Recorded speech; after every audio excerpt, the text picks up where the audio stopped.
This updated Fiat 500L is there for those people who want a little bit more space and practicality than the regular Fiat 500, but with the same cutesy retro styling. Now this one has been updated inside and out, which should help it fight its case against some pretty capable rivals as the market continues to grow. The exterior of the 500L is certainly interesting. By no means as cutesy nor as well proportioned as the standard 500, it still stands out from the crowd.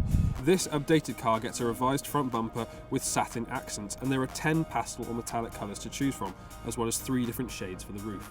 There are 3 engines to choose from, a 1.4 litre petrol with 2 power outputs, as well as a 1.3 litre diesel and a 1.6 litre diesel.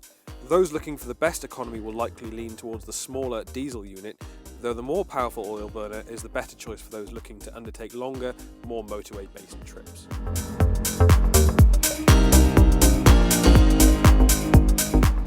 Now, what you want from any, even large size MPV is for it to be easy and simple to drive around, and thankfully the 500L is just that. The steering is relatively light, and the 6-speed manual gearbox that we've got in this car has a really nice action to it.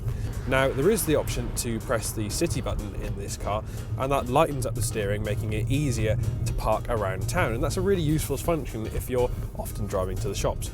Now, one of the things you do notice in this car is a certain lack of refinement. There's quite a lot of wind noise coming from the large wing mirrors, and you do get a lot of intrusion from the engine itself.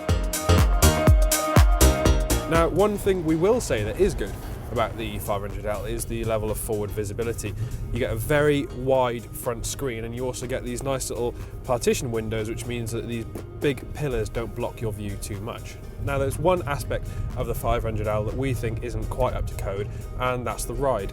It's actually quite firm for a car like this and sends quite a lot of the shockwaves from the road up into the cabin, and that's not what you expect from a large MPV. Now, one of the features that comes with this car in particular is Fiat's own sort of terrain response system. Now, the car isn't actually 4-wheel drive, so you're not going to get the best capability off-road, but what it does is split the power between the front wheels depending on which one has the most grip. Now, it doesn't mean that you're going to be able to go and tackle some green lanes, but it does mean that if you are on a slippery field or even just getting out of a muddy car park, you're going to be finding it a little bit easier than in a normal car. Now, the interior of this updated Fiat 500L has been lifted to give it a slightly more premium feel compared to the old one. In some areas that trick has worked, but in others not quite so much. For instance, the new 7-inch touchscreen system features Apple CarPlay and Android Auto for better smartphone connectivity, but unfortunately it's quite a bit smaller than any other system that you'll find on the market today, and that really does let the side down. The plastics in some places are quite hard, but that does mean that they're quite robust, which is ideal for families. Overall, it feels better than it used to, but it really isn't quite as good as other cars on the market today.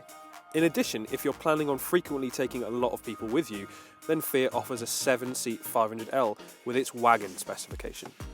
Boot space is respectable at 455 litres with the seats up, rising to 1,480 litres with them folded down. However, wagon models benefit from a larger load area with 493 litres and 1,509 litres respectively. The updated Fiat 500L certainly is a better proposition than before.